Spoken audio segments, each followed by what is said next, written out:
म्हणजे जेव्हा संविधान तयार झालं त्याच वेळेस अशा पद्धतीचं वर्गीकरण का करण्यात आलं नाही? वर्गीकरणाचा जो मुद्दा आहे तो आत्ताच कसं काय समोर आलेला आहे, तर त्याच्या पाठीमागची नेमकी कारण काय आहेत? त्याच्या पाठीमागे काही राजकीय शक्ती आहेत का? महाराष्ट्रामध्ये जर आपण बघितलं तर ऑलरेडी मातंग समाज जो आहे त्यांची ही मागणी गेल्या अनेक वर्षापासून राहिलेली नसते. क्रिमिलेअरचा मुद्द्याबद्दल चर्चा करण्याची आवश्यकताच नव्हती. तो कारण नसताना ओढून ताणून काही जजेसनी आणलेला आपल्याला दिसतो. त्याच्यामुळे जो मुद्दा तुमच्या समोर नव्हताच तो तुम्ही स्वतःवर ओढवून का घेतला?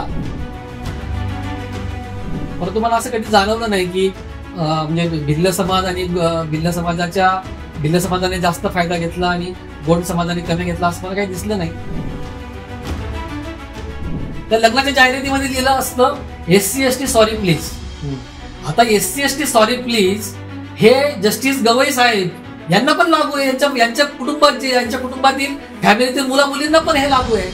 म्हणजे त्यांचा जर मुलगा मुलगी असेल, जरी ते जस्टिस सुप्रीम कोर्टाचे जस्टिस आहेत, त्यांचे मुलं जरी असले तरी ते SC ST सॉरी प्लीज मुळे ते वगळले जातात. नमस्ते, मी योगेश कुटे. लेट्सअप विशेष या कार्यक्रमामध्ये तुम्हा सर्वांचं मनपूर्वक स्वागत. सर्वोच्च न्यायालयाचा SC ST आरक्षणासंदर्भात एक महत्वपूर्ण निकाल काल आलेला आहे. सरन्यायाधीश धनंजय चंद्रचूड यांच्या अध्यक्षतेखाली जे घटनापीठ होतं त्या घटनापीठानं SC आणि ST या दोन्ही आरक्षणामध्ये त्याचं वर्गीकरण करण्याचा अधिकार हा राज्यांना असल्याचं स्पष्टपणे नमूद केलेलं आहे. त्यातला दुसरा मुद्दाही त्या निमित्तानं पुढे आलेला आहे, तो म्हणजे या दोन्ही आरक्षणासाठी क्रीमी लेअरची देखील एक जी टेस्ट आहे ती लागू करावी असं देखील या निकालामध्ये म्हटलेलं आहे. या निकालाचं अर्थ काय, त्याचे परिणाम काय, त्याची खरंच आवश्यकता होती का, हा SC आणि ST वरती अन्याय आहे की खरोखरीच त्यातला काही जो गरजवंत वर्ग आहे त्यांच्यासाठी काय याचा उपयोग होणार आहे, या साऱ्या प्रश्नांची चर्चा करण्यासाठी आज माझ्यासोबत आहे डॉक्टर संजय दाभाडे. आदिवासी हक्क चळवळीतील एक जाणकार कार्यकर्ते, हुशार कार्यकर्ते म्हणून डॉक्टर दाभाडे यांची ओळख आहे. गेली सातत्याने या आरक्षणासंदर्भात विषयावरती माध्यमांमधून लिहित असतात. तर या सगळ्या विषयांचा उहापोह आपण त्यांच्याशी बोलताना करणार आहोत. सर, मला एक सांगा की खरोखरीच हा जो निकाल आहे वर्गीकरण SC ST यांचं अंतर्गत वर्गीकरण करावं याचा अर्थ काय आहे? हा जो निकाल आलेला आहे हा काल 1 तारखेला सर्वोच्च न्यायालयाच्या 6 न्यायमूर्तींच्या घटनापीठाने दिला. आणि त्याच्यामध्ये खुद्द भारताचे जे मुख्य न्यायाधीश आहेत जस्टिस चंद्रचूड साहेब ते होते. हा जो निकाल आहे हा निकाल आहे 565 पानांचा आणि the state of Punjab and others versus Devinder Singh and others असं त्या निकालाचं टायटल आहे, केसचं टायटल आहे. आणि या निकालातून 2 गोष्टी प्रामुख्याने समोर आलेल्या आहेत. त्याच्यामधली पहिली गोष्ट जी आहे ती म्हणजे SC आणि ST मध्ये वर्गीकरण करता येईल का, म्हणजे त्यांच्या जे आरक्षण आहे, जी टक्केवारी आहे त्याच्यामध्ये SC मधलेच असतील किंवा शेड्यूल ट्राईब मधलेच असतील, त्यांना वेगवेगळ्या जातीला किंवा जमातीला स्वतंत्रपणे आरक्षण ठेवता येईल का, म्हणजे एका अर्थाने वर्गीकरण करता येईल का अनुसूचित जातीच्या अंतर्गत. हा एक मुद्दा त्यांच्याकडून समोर आलेला आहे. आणि दुसरा जो मुद्दा सर्वोच्च न्यायालयाच्या याच निकालामध्ये आला आहे तो म्हणजे अनुसूचित जाती आणि जमाती म्हणजे SC आणि ST ला क्रीमी लेअर लावायचं का. बरोबर. तर हे दोन्ही मुद्दे या जजमेंट मधून आलेले आहेत. परंतु त्याच्या सविस्तर आपल्याला अजून चर्चेत खोलात गेलं तर ते अधिक आपल्याला उलगडून दाखवता येईल.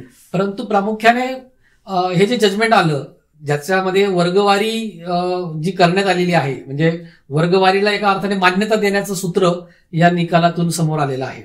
आणि एकूण 7 जजेसचं हे घटनापीठ त्याच्यामधल्या 6 विरुद्ध 1 अशा पद्धतीने तो निकाल आलेला आहे. म्हणजे 6 जजेसने साधारणतः भूमिका अशी घेतलेली आहे की वर्गीकरण जे आहे अनुसूचित जाती आणि जमातीतलं ते योग्य आहे.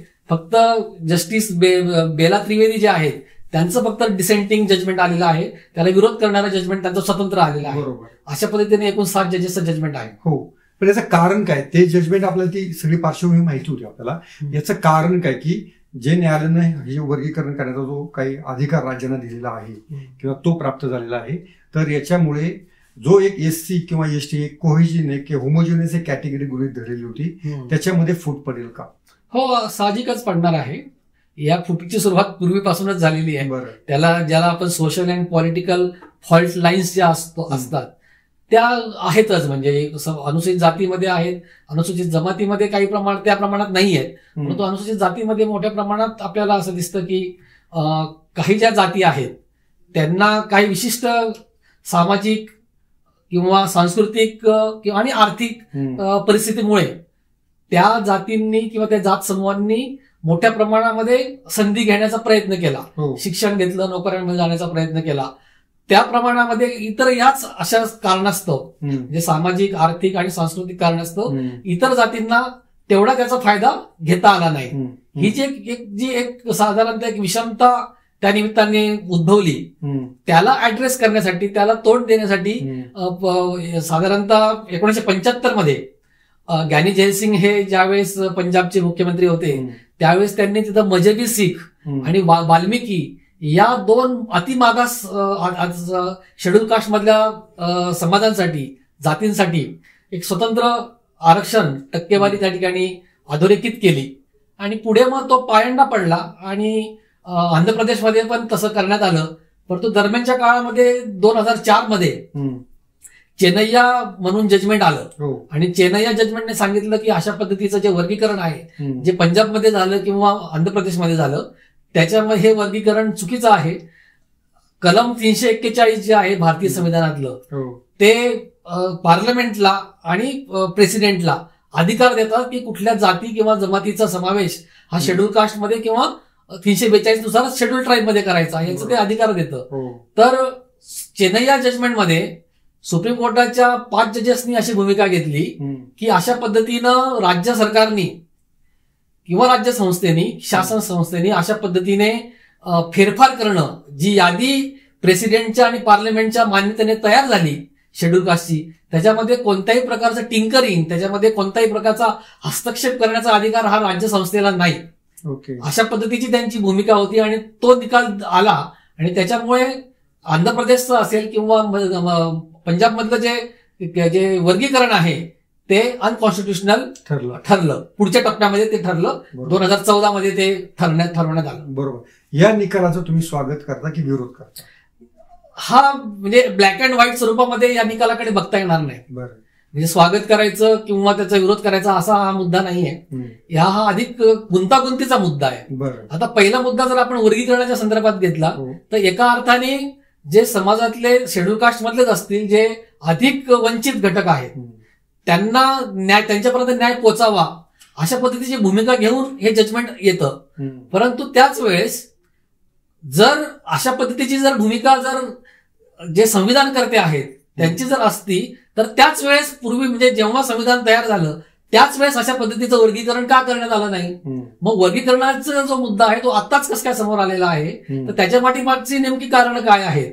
त्याच्या पाठीमागे काही राजकीय शक्ती आहेत का की ज्यांनी ज्या पद्धतीने त्यांनी हे फॉल्ट लाईन्स ज्या आहेत समाजामध्ये अधिक मोठ्या प्रमाणामध्ये एका अर्थाने तणाव निर्माण करायचा, समाज दुभंगेल अशा पद्धतीने पावलं उचलायची, असं काही घडलंय का? याची पण चर्चा या निमित्ताने होऊ शकते. दुसरा मुद्दा त्याच्यामध्ये जोडून असा आहे की कलम 341 आणि 342 नुसार एकदा का पार्लमेंट आणि प्रेसिडेंटने एक यादी ठरवली तर त्याच्यामध्ये हस्तक्षेप करण्याचा अधिकार या कालच्या निकालपत्रामुळे हा राज्य संस्थेला, राज्य शासनाला मिळतोय. तर खरंच राज्य शासनाला असा अधिकार आहे का? ते व्यवस्थित त्याची छाननी, त्याची तपासणी या जजमेंटमध्ये आपल्याला व्यवस्थित केलेली दिसत नाही. प्रेसिडेंटच्या यादीला आमचं असं म्हणणं आहे की संसदच याच्यामध्ये काहीच करू शकते. बाबासाहेबांनी पण ज्यावेळेस या पद्धतीची सगळी चर्चा, या कलमांची चर्चा सुरू होती त्यावेळेस बाबासाहेबांनी फार स्पष्टपणे हे अधोरेखित केलं होतं की एका अर्थाने राज्य पातळीवर राजकीय कारणास्तव काही जाती जमातींचा समावेश हा राजकीय दबावामुळे केला जाऊ शकतो किंवा त्यांना काढलं जाऊ शकतं. तर तशा पद्धतीचं राजकारण होऊ नये, त्याचा हस्तक्षेप होऊ नये म्हणून हे सगळे अधिकार हे पार्लमेंटला दिले. त्याच्यामुळे माझ्यासारख्या कार्यकर्त्याला असा प्रश्न पडतो की कालच्या या निकालपत्रामुळे एकतर प्रेसिडेंटच्या या आणि पार्लमेंटच्या अधिकारांवर एका प्रमाणे अग्रेशन झालेलं आहे. आणि एका अर्थाने हे जे अधिकार आहेत, माझं मत असं आहे की हे अधिकार पार्लमेंटलाच किंवा संसदेलाच राहायला पाहिजे आणि त्यांनीच याच्यामध्ये काय जे धोरण आहे ते पार्लमेंटनेच ठरवलं पाहिजे. याच्यामध्ये आणखीन एक गोष्ट होती की याच्यात कोणती जात वगळायला किंवा हे करायला सांगितलेलं नाही. ही जी आहे ते त्यांनी असं म्हटलेलं आहे की वंचितामधला जो अतिवंचित आहे त्याला जर मार्ग जर मिळवायचा असेल किंवा त्याला जर संधी मिळायची असेल तर ते करणं गरजेचं आहे. याच्याकडे तुम्ही कसं पाहता? प्रथमदर्शनी हा मुद्दा कुणालाही पटण्यासारखा वाटतो की अधिक जे वंचित आहेत त्यांच्यापर्यंत न्यायाची भूमिका ही गेली पाहिजे. हे आपण सगळे सामाजिक न्यायाची भूमिका म्हणून हे आपण मान्य करतो. परंतु त्याची जी मेथडॉलॉजी आहे आणि त्याची जी व्यवस्थित कारण मीमांसा आहे ती मात्र या ठिकाणी स्पष्टपणे समोर येताना दिसत नाहीये. आणि कुठेतरी संसदेच्या अधिकारांना या ठिकाणी बाजूला ठेवलं जातंय अशी भूमिका या निकालपत्रातून समोर येताना दिसते. पण म्हणून त्याचा नीट शोध आणि बोध घेतला गेला पाहिजे. पण सर्वोच्च न्यायालयानं असं म्हटलेलं आहे की तुम्ही इम्पेरिकल डाटा करा, त्याची सगळी क्वांटिफाईड डाटा असं सगळं करा, असं सगळं म्हटलेलं आहे. पण न्यायालयानं असं काही म्हटलं नाही की उलट त्याला त्यांनी टेस्ट दिलेली आहे की तो जर करायचा असेल तर कशा पद्धतीनं झालं पाहिजे याच्याबद्दल त्यांनी स्पष्टपणे मत नोंदवलेलं आहे. तरीही तो जर राज्य सरकारने त्या पद्धतीने जर केलं तर त्याला आक्षेप असण्याचं काही कारण आहे का? हो, कारण राहतच शिल्लक. कारण की जजमेंट मध्ये असं म्हटलेलं आहे की जर एखाद्या जातीला शेड्यूल कास्ट मधल्या जर वर्गवारीनुसार त्यांना स्वतंत्र आरक्षण द्यायचं जर ठरलं तर त्याच्या संदर्भात त्यांचं जे मागासलेपण आहे, बॅकवर्डनेस जो आहे, अधिक मागासलेपण हा डेटाच्या नुसार म्हणजे माहितीच्या नुसार एकूण डेटाच्या संकलन करून राज्य सरकारने तसा डेटा दिला पाहिजे. क्वांटिफायबल डेटा ज्याला आपण म्हणतो तसा डेटा दिला पाहिजे. त्याशिवाय हे करता येणार नाही, भूमिका घेतलेली आहे सर्वोच्च न्यायालयाने. परंतु मूळ मुद्दा त्याच ठिकाणी येतो, एकदा पार्लमेंटने एकदा संसदेने ती यादी बनवली, त्या यादीमध्ये फेरफार करण्याचे अधिकार हे संसदेलाच असायला पाहिजेत. ते अधिकार राज्य सरकारकडे जर आले तर एका अर्थाने त्या ठिकाणचं जे स्थानिक पातळीवरचं राजकारण आहे ते अधिक प्रभावशाली होतं आणि त्याचा प्रभाव पडून नको त्या गोष्टी या ठिकाणी दुर्दैवाने घडू शकतात. त्याच्यामुळे न्याय मिळणं बाजूला राहिलं, प्रत्यक्षामध्ये संसदेच्या अधिकारांचाच या ठिकाणी आपल्याला उल्लंघन झालेलं दिसू शकतं. आता जी सगळी समाजामध्ये स्पर्धा आहे म्हणजे जे ओपन मधले आहेत त्यांना ओबीसी व्हायचं आहे, जे ओबीसी आहेत धनगर सरकार समाजाने एसटी व्हायचं आहे. आता एसटी आणि एसटी मध्ये देखील आम्ही इतरांपेक्षा जास्त मागास आहोत हे दाखवण्यासाठीची स्पर्धा सुरू होईल का? आता महाराष्ट्रामध्ये जर आपण बघितलं तर ऑलरेडी मातंग समाज जो आहे त्यांची ही मागणी गेल्या अनेक वर्षापासून राहिलेली आहे. जसं मी मगाशी सांगितलं की पंजाबमध्ये असं स्वतंत्र वर्गीकरण करण्यात आलं, आंध्र प्रदेशमध्ये वर्गीकरण करण्यात आलं. त्याच्यामुळे त्याच्याकडनं प्रेरणा घेऊन महाराष्ट्रामधल्या मातंग समाजाने पण तशा पद्धतीची भूमिका घेतलेली आहे. आता ही भूमिका केवळ मातंगांपुरता मर्यादित राहणार नाही, तर अनेक नवीन जाती ज्या आहेत या समोर येतील आणि त्याच पद्धतीची ती मागणी करतील. आणि एक कारण नसताना एका अर्थाने समाजामध्ये परत तणाव, म्हणजे एकीकडे महाराष्ट्र हा वेगवेगळ्या आरक्षणाच्या निमित्ताने पेटलेलाच आहे आणि त्याच्यामध्ये हे परत अजून एक नवीन त्याच्यामध्ये एक इंधन मिळाल्यासारखी परिस्थिती आहे. त्याच्यामुळे नजीकच्या काळामध्ये एकूण जे सामाजिक तणाव आहे, ताणतणाव हे अधिक वाढीला लागतील. आणि म्हणूनच मला असं वाटतं की याचा जो अधिकार आहे तो संसदेला ठेवणे हे अधिक हिताचं राहील. जसं एससीचं आरक्षणाचा मुद्दा पुढे आलेला होता की वर्गीकरणाचा जो आंध्र प्रदेश किंवा पंजाबच्या निमित्ताने किंवा महाराष्ट्र मातंग समाजाचं नाव घेतलं, तसं आदिवासींमध्ये तशी काही कुठे मागणी होती का? कोणत्या समाजाची, कोणत्या वर्गाचं, असं काही होतं का?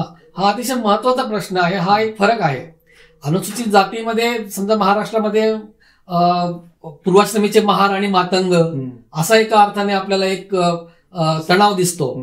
याच्यामध्ये आंध्र प्रदेशमध्ये माला आणि मदिगा म्हणून आहेत, त्यांच्यामध्ये तो तणाव दिसतो. दोन्ही एससीच आहेत. हा, दोन्ही एससीच आहेत, परंतु हे तणाव आहेत. एक मोठी जात आणि एक छोटी जात, एक अधिक म्हणजे आरक्षणाचा लाभ घेतलेली एक जात, दुसरी कमी लाभ मिळालेली जात, हा ताणतणाव आहेच. परंतु तसा ताणतणाव माझ्या माहितीप्रमाणे अजून तरी अनुसूचित जमाती म्हणजे आदिवासी जे आहे शेड्यूल ट्राईबच्या अंतर्गत अजून अशी मागणी काही समोर आलेली मला तरी दिसलेली नाही. पण असं काय आहे का, म्हणजे जे धुळे, जळगाव, नंदुरबार या भागातल्या आदिवासींना जास्त संधी आणि गडचिरोली, चंद्रपूर या भागातल्या आदिवासींना कमी संधी, असं कधी जाणवलं का? विभागणी असं कधी जाणवलं नाही. आता महाराष्ट्रामध्ये जर बघितलं तर गोंड आणि भिल्ल हो. ह्या दोन सर्वात मोठ्या आदिवासी जमाती आहेत. आणि मी स्वतः या एकूण शिक्षणाच्या क्षेत्रामध्ये आहे, नोकरीमध्ये आहे, एकूण चळवळीमध्ये आहे.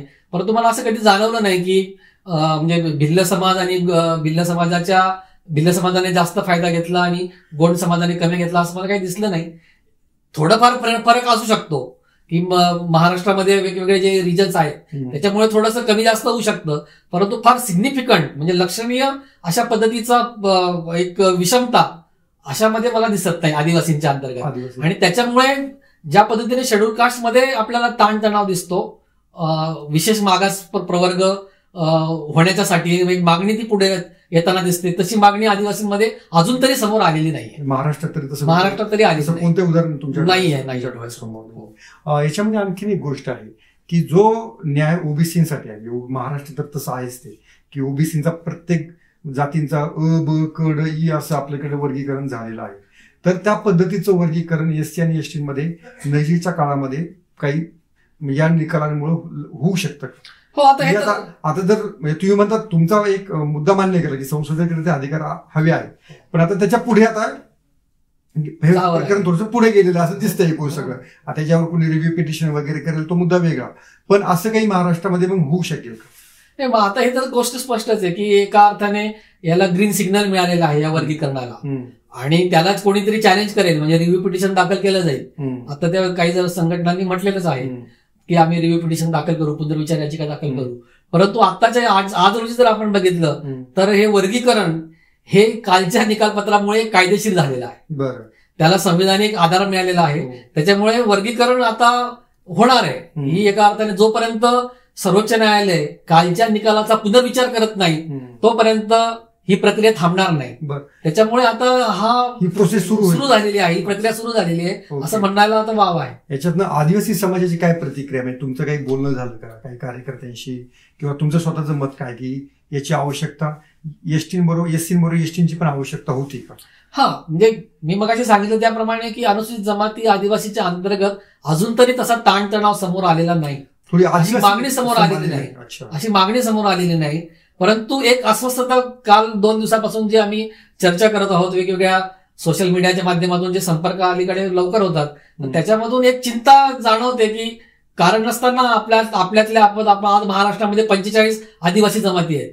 कारण नसताना या निकालामुळे 45 जमातींमध्ये एक अकारण स्पर्धा, कारण नसताना एकमेकांमध्ये तणाव निर्माण होईल अशी भीती जे जाणते कार्यकर्ते आहेत ते अशा पद्धतीची भीती त्यांच्या मनामध्ये उत्पन्न झाली आहे, हे वास्तव आहे. हे जे आरक्षण एससी एसटीचं जे आरक्षण आहे या निकालपत्रामध्ये एका न्यायाधीशाने असं म्हटलेलं आहे की हे आरक्षण समजा एज्युकेशन किंवा याच्या पुरतं आहे, पण राजकीय आरक्षणाचं काय करणार एससी एसटी साठी आहे ते पण असं वाटून द्यावं लागलं नाही. राजकीय आरक्षण जे आहे त्याच्यामध्ये, कारण की एकूण शेड्यूल कास्ट जो स्टेटस असेल किंवा शेड्यूल ट्राईब स्टेटस हा कुणाचा काढला जाणार नाही वर्गीकरणामध्ये, तो राहणार आहे.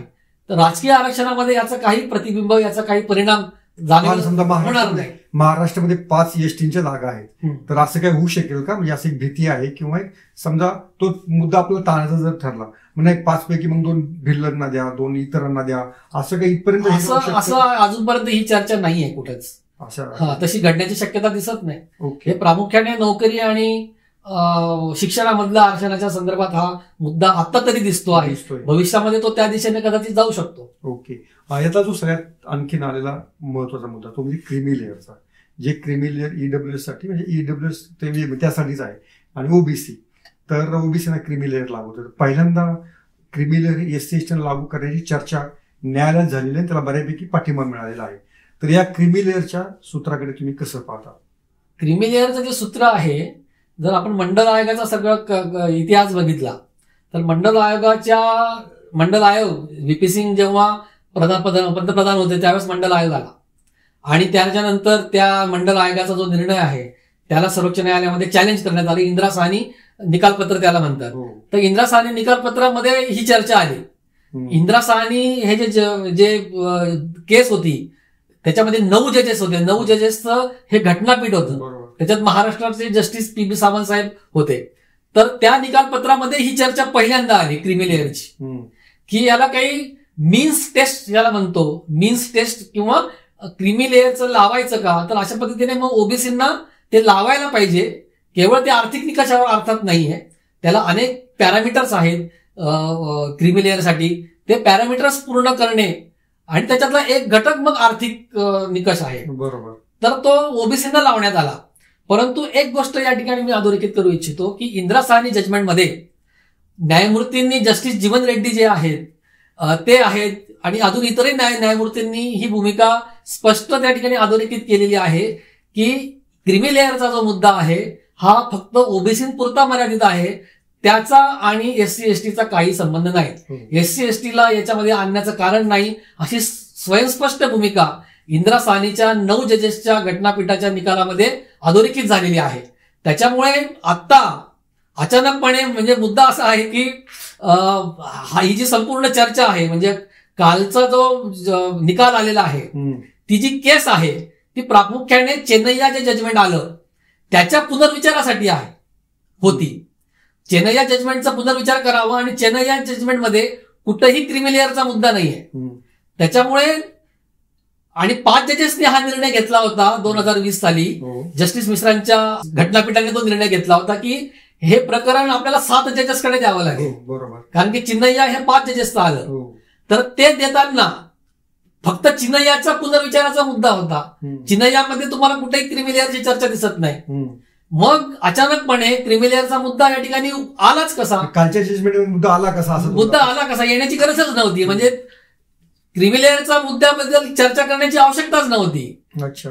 तो कारण नसताना ओढून ताणून काही जजेसनी आणलेला आपल्याला दिसतो. त्याच्यामुळे जो मुद्दा तुमच्या समोर नव्हताच तो तुम्ही स्वतःवर ओढवून का घेतला, ओके, हे कारण नसताना ओढवून घेतलेलं आहे. त्या आधारावर या निकालाला चॅलेंज करता येऊ शकतं. ओके. तुमचा जो मुद्दा आहे की जे इंदिरा साहनी जे जजमेंट आहे ते 9 न्यायाधीशांचं होतं, आताचं जे जजमेंट आलं ते 7 न्यायाधीशांचं आहे.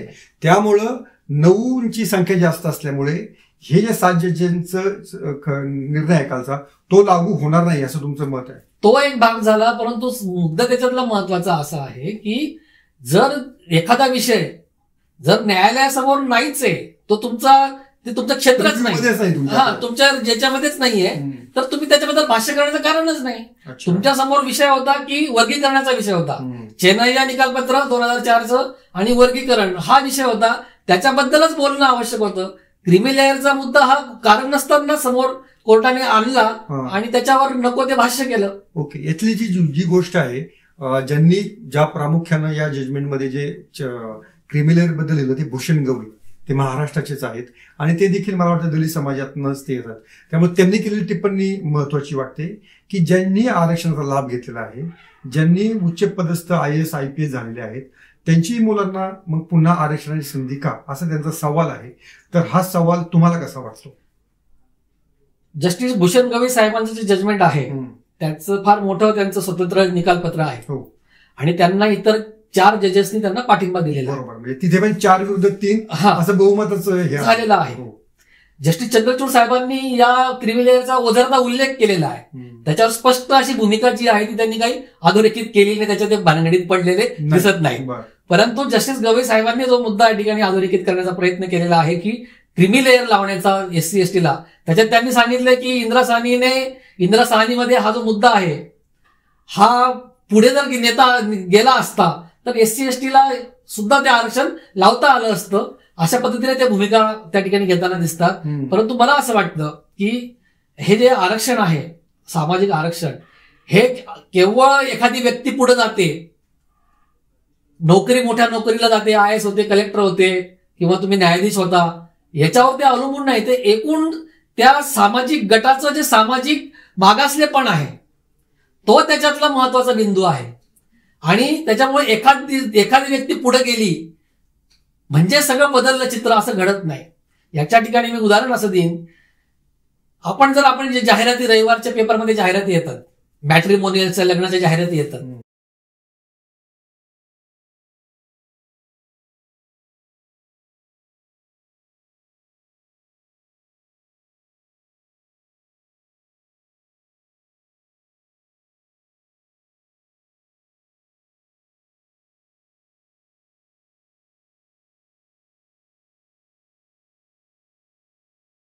म्हणजे या देशाचं, या भारतीय समाज व्यवस्थेचं हे प्रखर वास्तव आहे. म्हणजे एससी एसटी कितीही मोठं तुम्ही पुढे गेलात, तुम्ही न्यायाधीश झालात, न्यायाधीशाचे मुलं झालात, तुम्ही कलेक्टर झालात, तुम्ही इंजिनियर झालात, तुम्ही डॉक्टर झालात, म्हणून त्याची संपूर्ण सामाजिक स्थिती समूह म्हणून बदलते हा भ्रम आहे.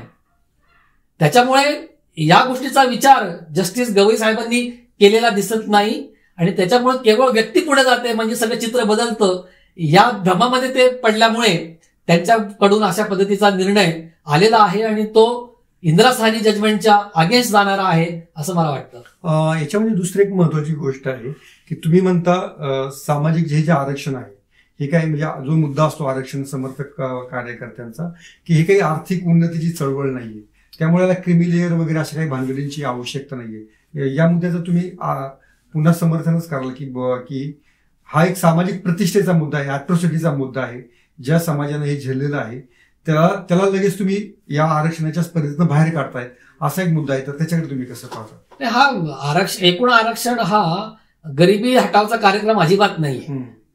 हा एका अर्थाने सामाजिक जे शोषण, सामाजिक विषमता, वर्णजात व्यवस्था ही जी एक कमीत कमी 4000 वर्ष या देशामध्ये राहिली त्याच्या परिणाम म्हणून जे काही घडलं, जो एक समूह शोषित आणि वंचित राहिला त्या समाजाला एका प्रकारचं प्रतिनिधित्व जे नाकारलं गेलं होतं, शिक्षणातलं असेल, नोकऱ्यांमधलं असेल, एकूण सत्तेच्या पदांवरचं जे प्रतिनिधित्व असेल ते नाकारलं गेलं होतं, ते मिळण्यासाठीची व्यवस्था आहे.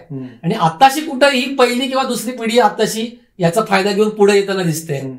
आता मी जेव्हा डॉक्टर झालो त्यावेळेस मी जेव्हा MBBS ला प्रवेश घेतला तेव्हा मला माहित होता फक्त डॉक्टर हा काही प्रकार असतो, परंतु IIT काय प्रकार आहे हे मला माहित नव्हतं. मला ITI माहित होतं. म्हणजे माझ्या पिढीला IIT हा प्रकार सुद्धा माहित नव्हता. मग त्याकडे जाणं हा तर खूप लांबची गोष्ट राहिली. आत्ताशी कुठं मी म्हणू शकेन की माझ्या मुलाला मला IIT ला पाठवता येईल का, हा विचार आत्ता मला देऊ शकतो. त्याच्यामुळे जिथं पहिली दुसरी पिढी कुठेतरी फायदा घेऊन पुढे येताना दिसते त्यांना ताबडतोब त्यांना याच्यातनं बाहेर फेकून देणं हे काही न्यायाला धरून आहे असं वाटत नाही. त्याच्यामुळे हा जो एकूण क्रिमिलेअर लावणं जे आहे हे मला वाटतं फार मोठे चुकीचा निर्णय हा कालच्या घटनापीठाने घेतलेला आहे. त्याचा पुनर्विचाराची संधी घ्यायला लागेल आणि त्याचा पुनर्विचार व्हावा, विशेषतः क्रिमिलेअरच्या संदर्भामध्ये, असं मला या ठिकाणी वाटतं. पण हा असा एक मुद्दा आहे, जर डॉक्टर संजय दाभाडे हे डॉक्टर झालेले आहेत, ते त्यांच्या मुलाला चांगल्या क्लासमध्ये घालू शकतात, ते त्यांच्या मुलाला चांगलं शिक्षण देऊ शकतात, मग तुम्ही जर त्याचा फायदा घेतला, जर दुसरा कोणत्या गावातला मुलगा आहे आरक्षणा ज्याला गरज आहे त्याच्यावर तो अन्याय होईल असं वाटत नाही? नाही, मी तेच म्हणतोय की पहिली दुसरी पिढी हा मुद्दा त्याच्यासाठीच महत्वाचा आहे. पहिली दुसरी पिढी आत्ताशी कुठं समोर येते, त्यांना अजून अनेक क्षेत्र त्यांना खुणावत आहेत. म्हणजे आज मी बघितलं तर ज्युडिशियरीमध्ये जर आपण बघितलं, भारताची जी न्यायपालिका आहे त्याच्यामध्ये एकही आदिवासी न्यायमूर्ती नाही सर्वोच्च न्यायालयामध्ये. ही परिस्थिती आहे. उद्या कदाचित माझ्या फॅमिलीतली कदाचित दुसरी किंवा तिसरी पिढी कदाचित सर्वोच्च न्यायालयाच्या न्यायमूर्ती पदापर्यंत जाईल. हा एक वेळ लागणार आहे आणि तो वेळ द्यावा लागेल. अशा पद्धतीने थोडासा अलीकडे थोडासा फायदा घेऊन पुढे आलेल्या एका वर्गाला ताबडतोब त्याच्यातनं तडीपार करणे, बाहेर काढून टाकणे हे काही योग्य न्यायाला धरून तत्व आहे असं वाटत नाही. ओके, याचं राजकीय परिप्रेक्ष्य तुम्ही कसं पाहता? म्हणजे याला काही राजकारणाचा वास आहे, याचा काही राजकीय परिणाम आगामी काळामध्ये काही दिसू शकेल? त्याच्या आधी एक प्रश्न याच्याकडे, रोहिणी आयोग जो नेमलेला आहे केंद्र सरकारनं, तर त्यानं पण असं वर्गीकरण सुचवलेलं आहे, तर त्याच्याबद्दल आधी सांगा, नंतर मी पुढच्या प्रश्नाकडे येतो. वर्गीकरणाचा जो मुद्दा आहे की म्हणजे विशेषतः भटके मुक्त महाराष्ट्रामध्ये आपल्याला माहिती आहे की ओबीसीच्या अंतर्गत भटके मुक्तांचं स्वतंत्र आरक्षण आहे. त्याच्यामध्ये ओबीसी मधले पण अधिक वंचित घटक आपण असं म्हणू, त्या पद्धतीने त्यांना भटके मुक्त म्हणून एक स्वतंत्र सवलती मिळालेल्या आहेत. रोहिणी आयोगाच्या माध्यमातून असंच आलेलं आहे समोर की जे अधिक वंचित घटक आहेत त्यांच्यासाठी आपल्याला. बरं, तो रोहिणी आयोग SC ST साठी पण होता की त्यांनी फक्त ओबीसीचं? नाही, फक्त ओबीसीच्या संदर्भात. SC आणि ST तसा डायरेक्टली काही संबंध नाही. ओके, पण असाच एखादा आयोग सरकार मग SC ST संदर्भात काही नेमू शकतं का? आता आजच स्टेटमेंट आलेलं आहे फडणवीस साहेबांचं, उपमुख्यमंत्री फडणवीस साहेबांचं, की आम्ही या ठिकाणी या वर्गवारीच्या संदर्भामध्ये ताबडतोब एक आयोग गठीत करू. म्हणजे ही मंडळी जी आहे ही याची वाटच बघत होती आणि त्याची तयारी करूनच बसली होती. त्याचा अर्थ या मंडळींच्या डोक्यामध्ये काही राजकारण निश्चितच आहे. राजकीय गणित, राजकीय फायदा निश्चितपणे त्याचे कॅल्क्युलेशन्स त्यांच्या डोक्यामध्ये आहेत, त्याच्यामुळे ही मंडळी तयार होऊनच बसलेली होती. अच्छा, म्हणजे ही भाजपनं ज्या पद्धतीने थेट स्वागत नाही केलेलं, पण आम्ही त्याची अंमलबजावणी करू असं सांगितलेलं, असं दिसतंय तुमच्या म्हणण्याचा अर्थ. हा, एकूण भारताच्या राजकारणात आपण वेगवेगळ्या राज्यांमध्ये जर बघितलं तर भाजपाने अशा प्रकारचं एक पद्धतशीर उपाययोजना करण्याचा प्रयत्न केलेला आहे की ज्याच्या माध्यमातून सामाजिक जो तणाव आहे तो वाढेल, समाजामध्ये फूट पडेल, असं पद्धतशीर कारस्थान हे नेहमीच भाजप आणि RSS करत आलेलं आहे. आणि आंध्र प्रदेशमध्ये पण त्यांनी त्या पद्धतीने काही समाजांना खतपाणी घातलेलं आहे, ज्याच्या माध्यमातून ही मागणी जी आहे वर्गवारीची ती अधिक पुढे जोरदारपणे येईल, अशा पद्धतीचं त्यांचं राजकारण राहिलेलं आहे.